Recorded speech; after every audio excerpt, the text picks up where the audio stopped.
Hey guys, welcome into another episode of From the Wing. I'm Christian Clark, the Pelicans beat writer for NOLA.com and the Times-Picayune. We're coming at you early on a Friday morning before both of us skip town for some vacation to talk about two things. The national rights deal, which finally got finalized this week. The NBA going to be partners with ESPN, NBC, Amazon. Looks like there's going to be potentially a court date with TNT. Doesn't seem like there's going to be games on TNT after this next season.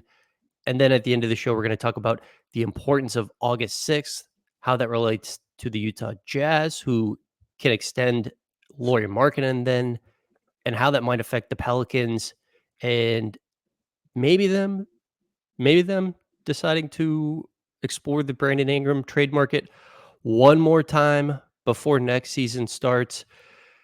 Adam, the national rights deal for the NBA, 11 years, $77 billion with ESPN, NBC, and Amazon. Seems like a great deal. The NBA is going to get $7 billion a year solely off of national rights. They're going to be on cable. They're going to be on broadcast TV. And they are going to be on streaming with Amazon. Adam Silver did good work here. Yeah, they got the massive deal that they were looking for, the triple the value deal, and they found it. You had to piece it together with essentially four broadcasters, but look, they need help in the streaming space. I think we all have our qualms with the NBA app at times. So they get stronger in the streaming space. They get a lot of versatility in terms of like where their games will be shown. I think people know that NBC knows how to put a game on. In contrast, I don't know that Amazon knows how to put a game on, because that's been on the football side. Like, they know how to do the broadcast and they have, international reach that no one else has. But the broadcast team thing for Amazon, it's a little, the Prime Video version of this, that there will be some question marks there, and how it feels, because if you've watched football via Amazon Prime, it's just it might be okay and it might not. That's kind of the question mark. But there's no doubt about signing up to be an Amazon partner for the next 11 years. Like, you can't, as a business move, like, you can't doubt it. So yeah, they got their gigantic package. They tripled their value and rights. And now, TNT whining in public a little bit, with their, I guess, they're pretending to match, or just like, yeah, I don't know. It's a great deal, business wise. I do, should be fan concerns in terms of like, how are you going to find the games and stuff? And like, will the quality level be the same? The NBA's come out and said they're going to assimilate all of those through the NBA app. So you should have a one-stop place to get to the games regardless of where they land. But quality is going to be all over the map, and ESPN's still a partner. And I don't know that any of us love how that goes, other than like, yeah, they know how to turn a game on. But other than that, not the greatest host in the world. But yeah, huge money, huge partners, locked in for 11 years. Salary cap going to go up massively. Done deal, move on. Don't really care about TNT. Maybe one of the positive ripple effects of JJ Redick going to the Lakers is that it seems like Tim Legler might get promoted into like that lead analyst job. And Tim Legler is just very good. He's got no agenda. He knows what he's looking at. Like, it shouldn't be that hard to find those qualities, but for some reason it really is. It really is for some of these places and like the people they put on to present these games. I'm excited for Sunday Night Basketball on NBC. I think that has potential. Sunday Night Football is just great. I mean, they do a really nice job with that. I think some people who are big golf fans were saying, yeah, but if you watch golf coverage at NBC, maybe you have your doubts about how NBC can present the product. But I think Sunday Night Football is just fantastic, and I hope they can do something similar with basketball there. I'm excited for Thursday nights on Prime. I'm excited to see them like try to make that their night. They've already got football there, and we've got the two, most relevant sports in America now, just like make it Thursday their thing. I guess we can talk about the TNT part of this right now. This looks like it's not done, but in reality, I think we both think it's kind of done. TNT is saying they're going to take the NBA to court. They're saying, hey, look, we match this deal. And the NBA is saying, no, you didn't match. It's the definition of match is not what you're presenting it to be in public. There were some details that a couple outlets reported about the ways in which the NBA thought TNT did not match. One of them was basically Amazon is a streaming only package, and Warner Brothers, which is the parent company of TNT, it was going to be a hybrid. It was going to be, well, we're going to put some of these games on cable and TNT, and then some of them, or there's a portion of this where the games will be streamed on Max. So I guess the NBA is saying you can't match because you're trying to, I guess, broadcast these games like in a hybrid way.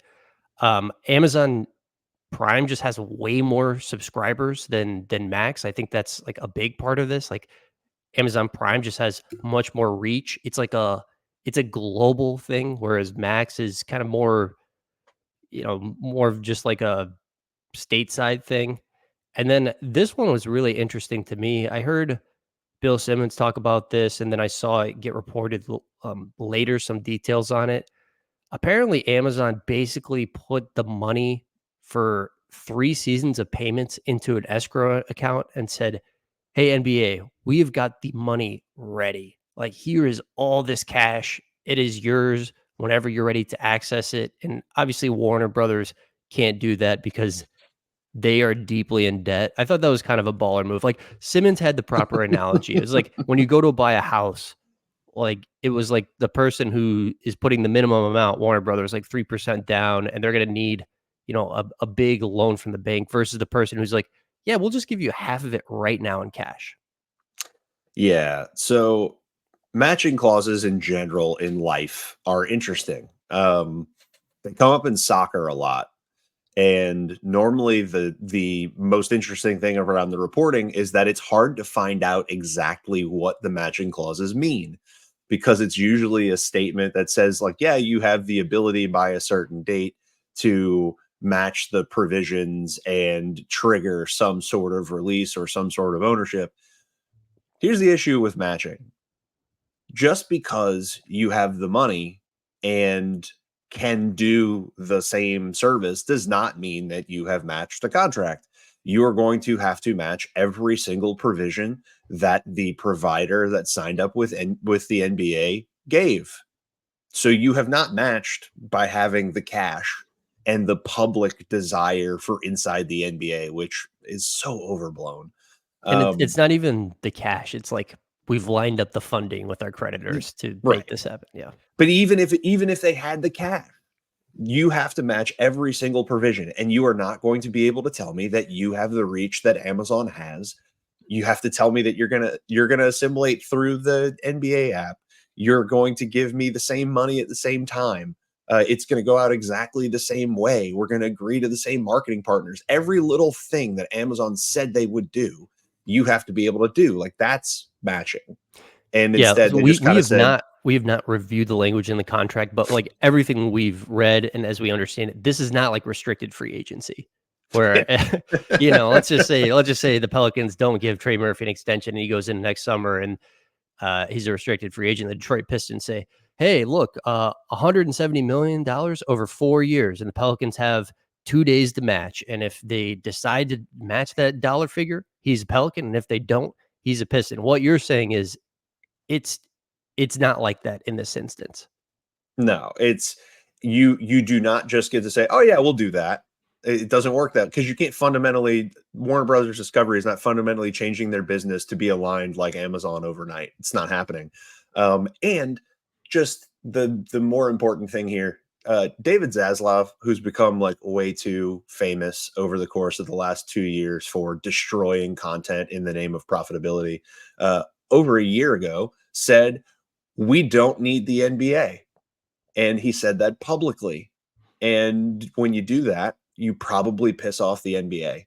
And I think it was probably done and dusted right there. And then he postured as if they weren't going to do anything with the NBA. They did make an offer that seemingly, there's rumor out there that their original offer was like 2.1 billion, and so that it was actually higher or whatnot. And now we're doing this matching thing. But generally, don't insult your giant partner in public and suggest that their product is not important. And then just like look at Adam Silver's response versus Warner Brothers Discovery. Like Warner Brothers they had 5 days to respond after the offers became like publicly available. So the owners say, yeah, we're taking this, we're doing these. Warner Brothers takes all 5 days to figure out how they're going to say that they're going to match. And then at the last minute say, aha, we have done it. We have matched. We will match. And they put out a big PR full frontal attack of like, yeah, we're going to do it.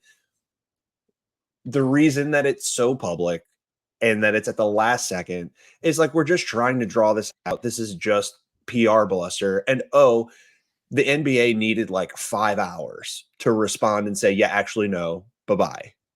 So that's the most important thing in this like some of the ways conversation. in which the NBA thought that TNT could not match got leaked too, which Yeah. was like, oh, that was pretty telling. Like the NBA is leaking the ways in which it believes TNT cannot match. That was very interesting. Another part of this, Warner Brothers Discovery had an exclusive negotiating window. You know, like the way that apparently these things work is the existing partners all had a period of, I think it was 2 months where, hey, look, the NBA and you guys, the existing partners, are the only ones who can like talk about new deals for the next deal.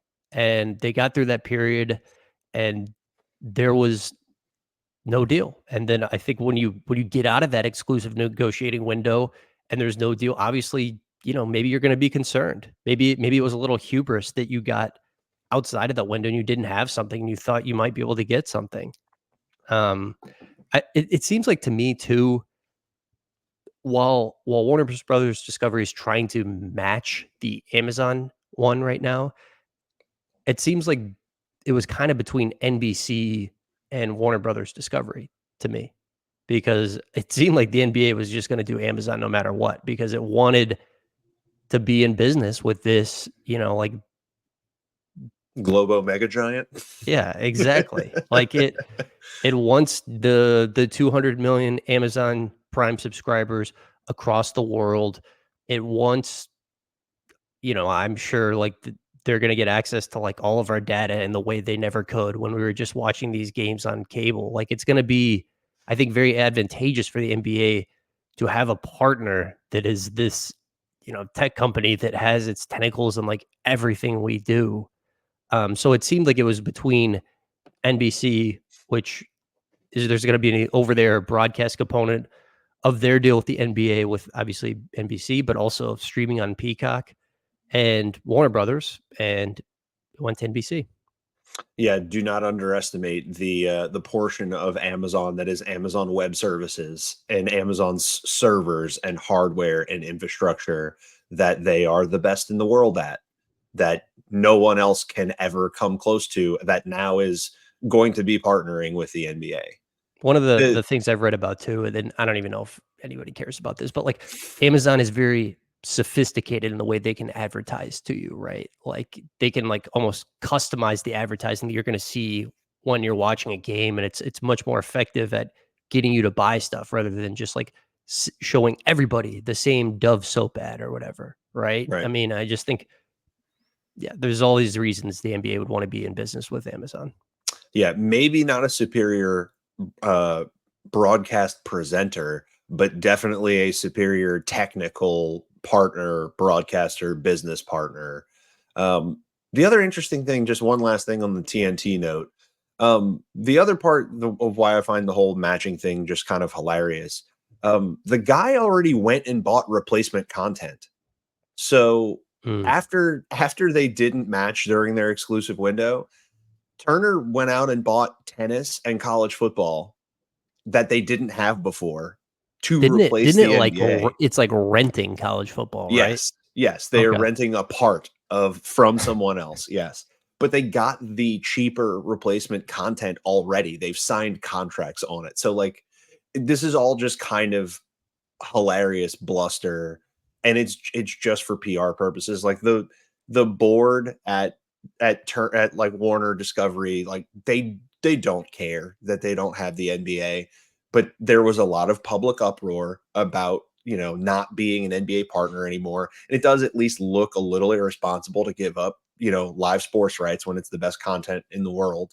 And yeah, so there's probably like maybe a little regret, but it's on the PR side. It's not on the business side. They've already moved on and gotten their cheaper content to put on their station. So yeah, it's all very weird. It's also been a little weird how much of it has been covered as if it's like still a live issue and TNT might get it. This has been going on for like the last 3 months. Like, oh, TNT is going to come back and they're going to keep Inside the NBA alive. And I feel like we just got into another place, and this is similar to the debate between like how to present a sport. We get into this place of, rather than tell you what I believe is happening, I realize that talking about TNT and Inside the NBA in this nostalgic way does numbers. So let me keep talking about that. And it's like, okay, well, if you analyze this at all from a business sense and tell me why this is going to work out for TNT, and you can't answer the question. So people just kind of take a 30,000-foot thing and like keep it's going to come back thing alive. I just would have loved it if the reporting was a little more analytical. And it's gotten there now with some people, but we're still getting tweets from some journalists that are like, "Whoa, TNT's still in this. They're going to court. It's coming home." Well, I think they are. It looks like they are going to court. Like that's literally true. It doesn't seem like they're going to be able to keep the games past next year. But yeah, I think it's too Yeah. early to write the obituaries for Inside the NBA. I mean, it could be done, but also there's going to be one more season on the old deal. So like we're getting at least one more, or we're getting one more season of the NBA on TNT with the Inside, no matter what. But there's already been a lot of stuff about ESPN. You know, could they look to like poach Barkley, or just replace their people with Inside? Amazon said that they built their Thursday Night Football show, like the pre and the post game show, like with Inside as the model. So I think it's like way too early.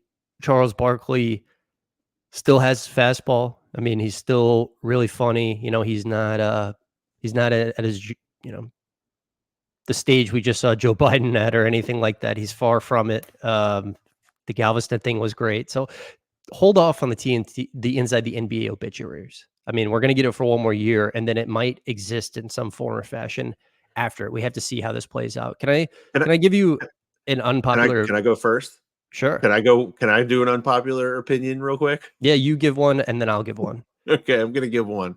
Inside the NBA is incredibly overrated. I hinted Oh, at this a little before.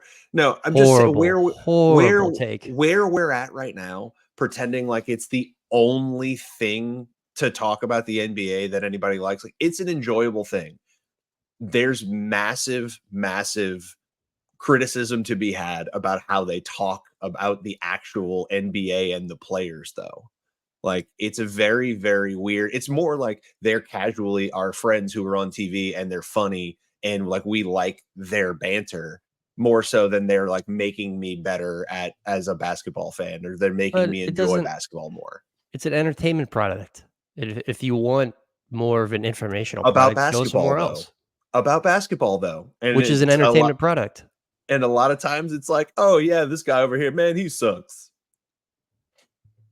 It's like Yeah, I don't agree. And like there's not one right way to do it. I just think like there are multiple right ways to do it, and if it's good, it's good. And Inside the NBA is very good. It's just so funny, man. It is funny, and it is immaculately produced, and they have incredible relationships with each other. We could go on all day about like how Ernie ties it all together and what Chuck does culturally for that show. It's just yeah, it's still just like a pre-broadcast, and the game is still what matters more to me. And so it's sometimes I'd just like to hear like the basketball get talked about in the basketball pre and post show. I think they do at times too, and I think they do. Like between all the jokes, there is wisdom there. Like they have been the best on Zion's NBA career so far, and like being honest about what has been going on. And I think frankly, like, they played like a big part in him turning things around last season. I think there is wisdom there a lot of the time. And I don't know. I don't think that it like every piece of NBA media has to be educational. I think you can just enjoy it for what it is. I'm just saying I want like any piece of the NBA to be a little educational. It's really just like the podcast space is where we do like the those kinds of conversations. And look, Chuck is uniquely Chuck and Shaq are both uniquely positioned to talk about Zion. Like that's the stuff I do like. That's the part of it I do like. The that extra stuff where we get into like what's behind the players and what did I go through versus what did they go through. Anyway, like I said, unpopular opinion, but I I'll be fine. Like if it doesn't work out, like I will probably follow whatever Ernie does in whatever machination he decides to do. If he wants to write a memoir or something, I will buy it. It doesn't seem like even if it continues, it'll feel the same either. I mean, maybe there is a world where it's Prime basically just says, "Hey, you guys continue doing the show from Atlanta and keep doing it exactly like you did," and maybe it could feel the same. But like, if ESPN gets involved, it won't feel the same, right? I mean, like TNT No. is it's just a different vibe. Like this is late at night. They just seem way more tolerant of um, touching the third rail at times. It won't feel the same. Here's my unpopular opinion. I saw that the timeline celebrating that Round Ball Rock is back, and I like Round Ball Rock, but like, do we have to bring it back? Can't we just like try to do something new? Like, do we have to like? Is everything today is just IP? It's like let's do something new that's good. We're gonna make so many people angry in this little segment. Um, look, a lot of people, especially people in their mid 30s who are or maybe 36 years old like myself, are nostalgia fiends. And yeah, like it's a good jam. It's just like symphonically it's a good jam and everybody like you can summon that John Tesh video and that awful tuxedo vest like straight to your mind, to the front of your mind to this day. And then on top of that, we've gotten Saturday Night Live sketches and stuff that have popularized it recently. There's just so many reasons to actually enjoy it. Like it is actually a banger. And it's hilarious. Like just if for nothing else, but to have John Tesh doing the bounce where he's like throwing his hand in a way that would absolutely not dribble a basketball well. It's a I good mean, I song. look, I think it is a banger, but do people, I guess, overestimate it because they associate it with Michael Jordan? They associate it with Bob Costas. Like, is it perceived now, I guess, in such a popular, favorable light because of the other things that happened during NBC games, after it got played?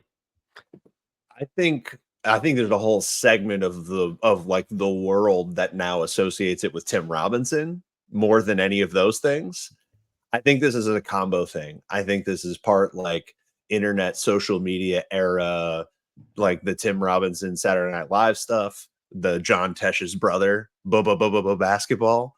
Um, that's hilarious. And I'm not even a Tim Robinson guy, but I think look, nostalgia is great. Nostalgia is fun. We haven't had it in a really long time. Like you get romantic about things that you think fondly of from the past, and it still sounds good. So yeah, it's. I don't think anybody's putting that level of thought into it. Honestly, I think it's just like, yeah, you remember that, and it's also just kind of like an online like internet impact, like kind of jokey thing too, where if I they guess changed it, I don't think it would kill anybody. I guess my thing is like, have we just? I don't know. It feels like a lot of today is just, have we just run out of good ideas, or like is this like with all the movie stuff? Like so much of the movie stuff is just like IP, and it's I like knew that's where we're going. it's just so lazy. Like, oh man, I don't want to go on like my my superhero rant or anything like that. But like one of the reasons I That's love what this I is. like a lot of the A24 movies is it at least feels like an attempt to say something new, you know, as an attempt to like try to tell a new story. And it feels like so much of today's culture is, we're just gonna like kind of graft off of what has already happened. Which some of that stuff I enjoy and some of the stuff I don't. Yeah. Look, you said unpopular opinion. I like nostalgia. It really comes down to that. Nostalgia makes me happy. I like watching old shows that don't hold up, that remind me of my childhood. And that's a little bit of what Round Ball Rock's going to do. It's going to remind you of a different time that people are romantic about, because this is what we do. We get into our 30s and then you look back at the 90s and you're like, wow, the 90s were great. And then the next generation, when they get to their 30s, they're gonna be like, oh man, the early 2000s, those were sick. We need to go back there. Like, this is cyclically what we do. So it just, it makes sense. I think this is just where it falls. And then there's also just like the subculture stuff that goes with it.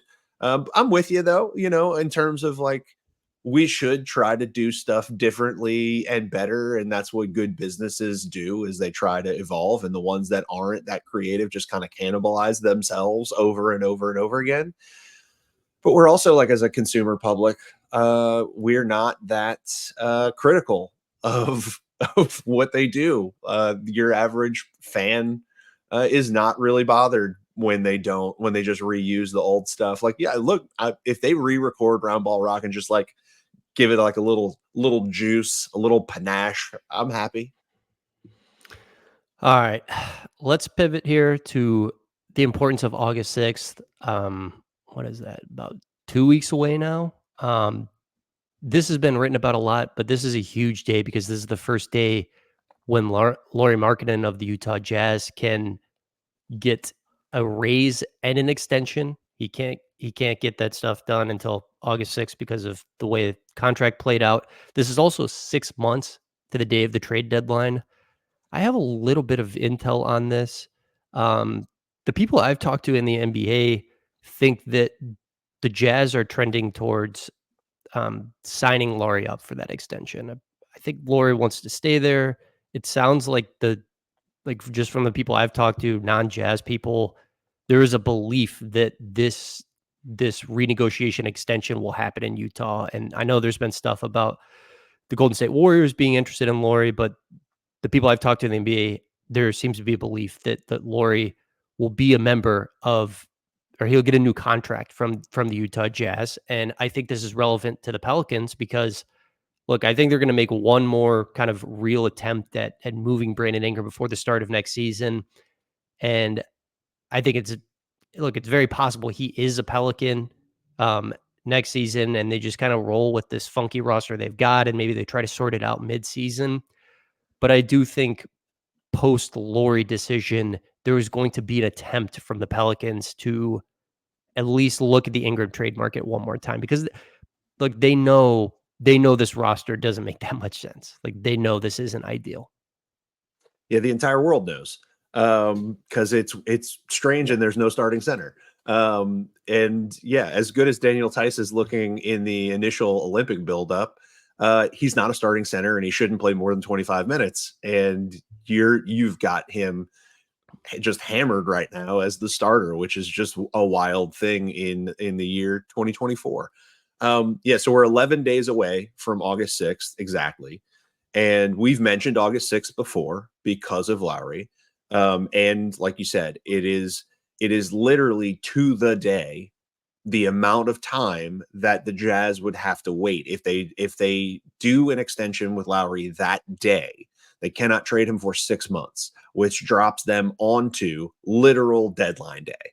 And that is the one day where if they were gonna move him mid-season, they would need to move him. I struggle to think that somebody would like have a deal teed up and like move him on deadline day. I'm not so worried about that. Larry Markkanen only makes like $18 million this year. That is very, very, very low for somebody as good as him. It's also very low in terms of his career earnings are like 65 million total. And we've got guys getting $400 and $500 million contracts. He's going to get a raise. But the important things here with his contract, I have never believed that he was going to get moved before the extension because I just don't think it makes any sense for him or for the Jazz. The Jazz dealing him on and expiring when they don't have to, and dealing him with the 18 million matching number is a little weird when they have the ability on the 6th of August to go in and say, hey, we're going to bump you up to this number for this year. Say let's make it round. Look, I think the number, and this is just me guessing, there's no reporting around this, I'm just guessing, I'm looking at cap sheets and problematic players, and I'm saying, what if I move Lauri to 25 to 30 million this year, and then I do his extension, which is capped at a 40% jump on the new year, so your first jump in salary is capped at 40%. Then you have a potential maximum of 8% escalators per year.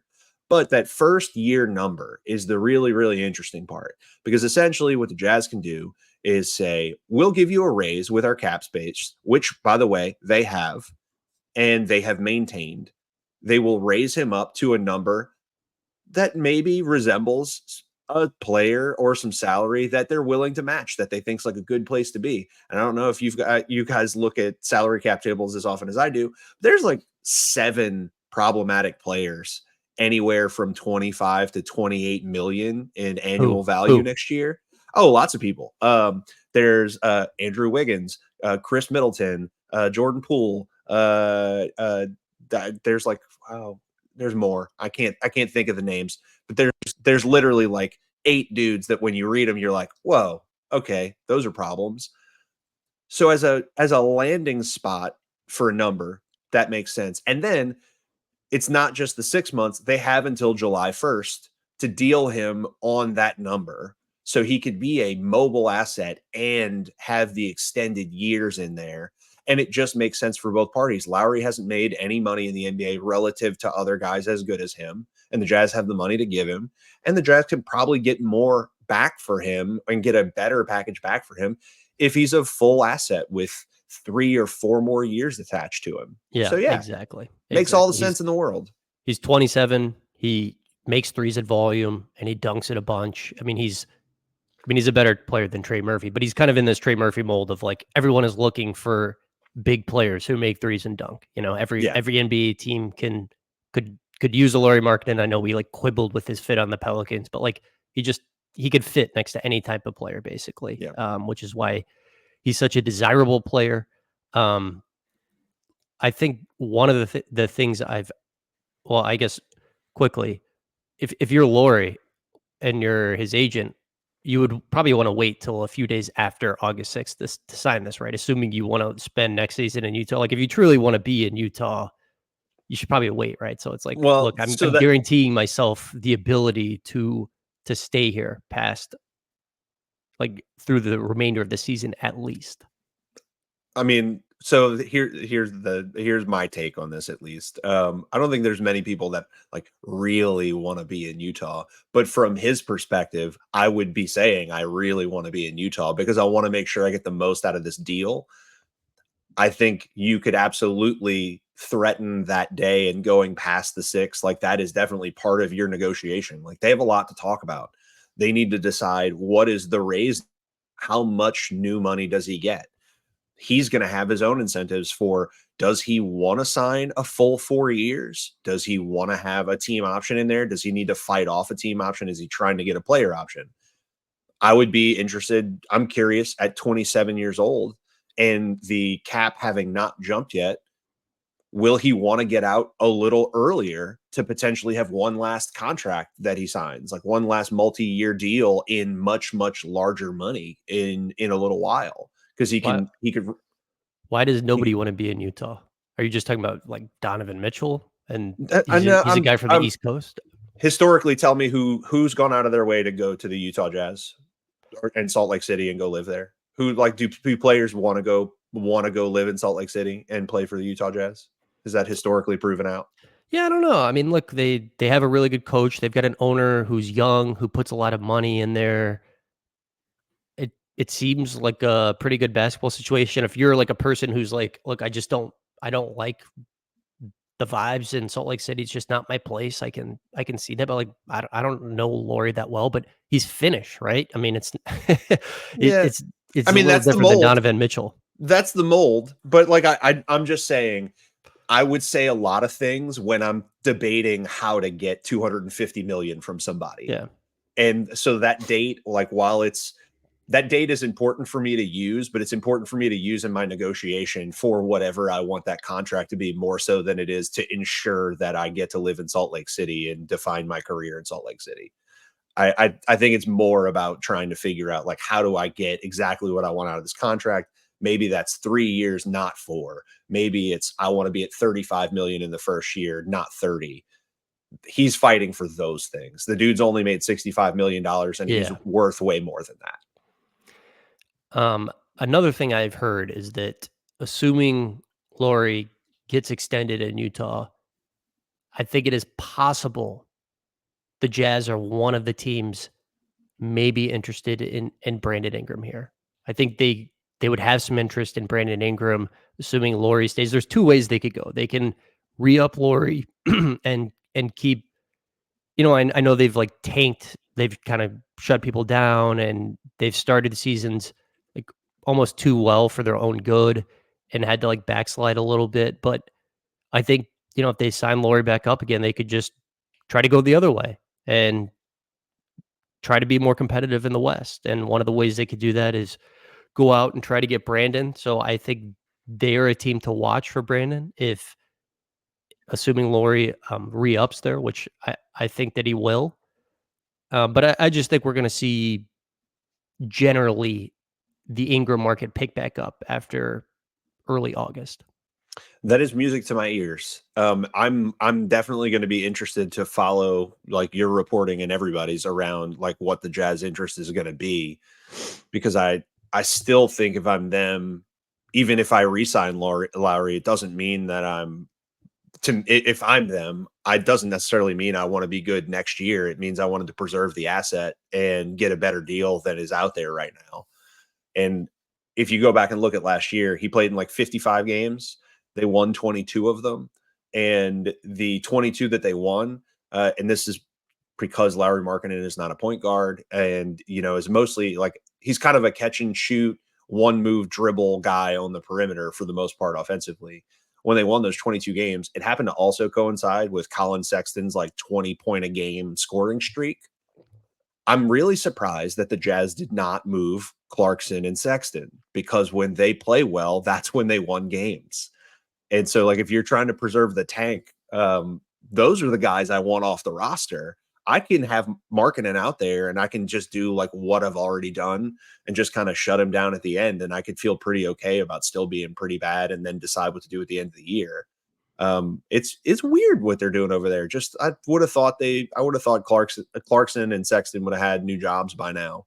So they may be in like accidental too good land, but I think it's more because of the guard play than anything. So it's interesting. I'll be really curious to see. Like, it feels strange to me to say that they go like we're gonna resound Lowry and we're gonna get Bi and we're gonna just be good. And Keontae Johnson is gonna come of age on this team and we're gonna be competitive in a really, really psycho West. Keontae Seems George. like an odd decision. Keontae George. Yes. Okay. Yeah, nobody talks about it. It's weird. Nobody talks about him. He's kind of like in terms of players on their team, like he's the hopeful development case. He really flashed some stuff last year. Nobody talks about him because Utah. He was I hated him when we were talking about all of our draft players. He was a guy that I was like, no, I don't see it. Yeah, in the NBA I saw it. He's very, very good. And it looks like he could potentially be even better than draft projections anybody's like enthusiastic ones would have been. So yeah, just weird stuff with the Jazz. I'll be interested to see like what the concept there is, because I don't know why you'd want to be good with what that roster is. I agree. I mean, I think for them it makes the most sense to have at least one more year of we're not going full bore at competing. Like give yourself a chance in what's supposed to be a pretty good 2025 draft here. I mean, they have such a good coach and enough good players. It seems hard that they could be in Cooper Flag range, but also the lottery odds Ace have gotten Bailey flattened. range. Still, so weird stuff happens in the lottery, as Pelicans fans know as well as everyone.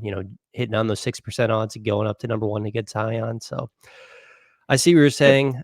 Um, Look, the Pelicans just have a roster that is very talented, but it just doesn't make sense. And I keep coming back to that. And I think that's why you're going to see them at least continue to tweak things before the start of next season, because they just have a roster that doesn't make sense. I mean, I did a post on Noel.com where I wrote about the depth chart, and it's like if you sit down and look at this, two of Herb Jones, CJ McCollum, and Trey Murphy are going to have to come off the bench right now as currently constructed, assuming New Orleans starts a traditional center.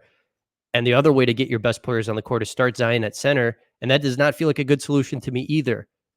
So if you just look at the players they have in this team, it's not really a team that makes sense.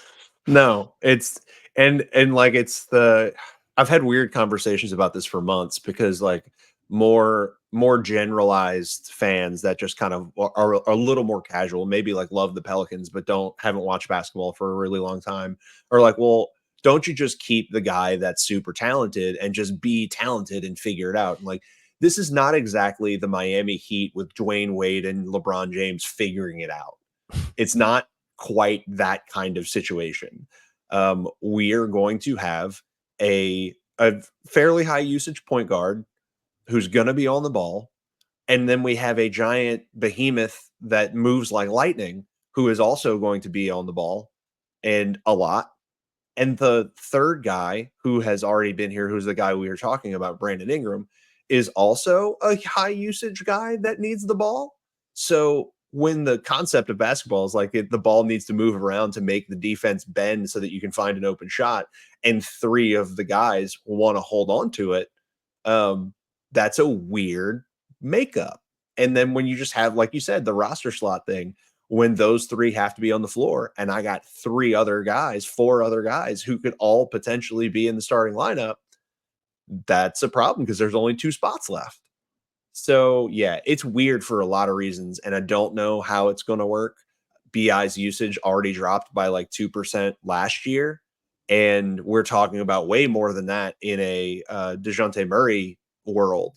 So yeah, I am very, very, very intrigued because this is gonna get weird in one way or the other. It's either gonna get weird, and then I've got to figure out like Brandon Ingram's gonna be having some reps against centers, or it's going to be that I'm rooting for John Collins and like Walker Kessler to play for the Pelicans and be thrilled about that. Adam, you know what social media content I am enjoying right now? What is that? DeJounte Murray just working out every single day and posting about it and just being a complete psycho. I love it, man, because I have been around this team where it's like, I'm wondering, are the best two players, like, are you guys working out in the summer? I mean, not that you have to post about it, but the evidence I've seen when the season starts is that maybe not. And so I love seeing a guy who's going to be one of the best players on this team just working out every single day and be like, I love the grind, brother. I'm addicted to the grind.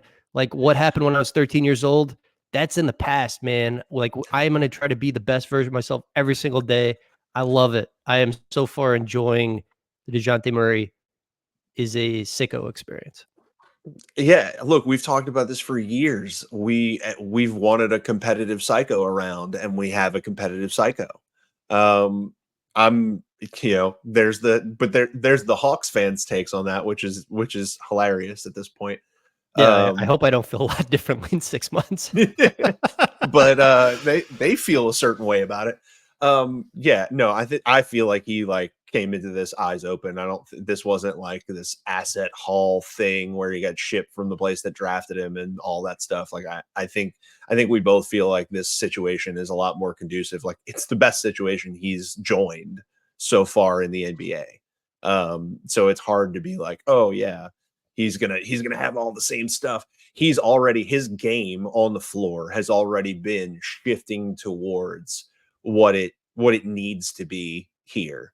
So I am less worried about like looking at the last 5 years of DeJounte and saying, oh, he can't work here. I see a lot that works. And the competitiveness absolutely does.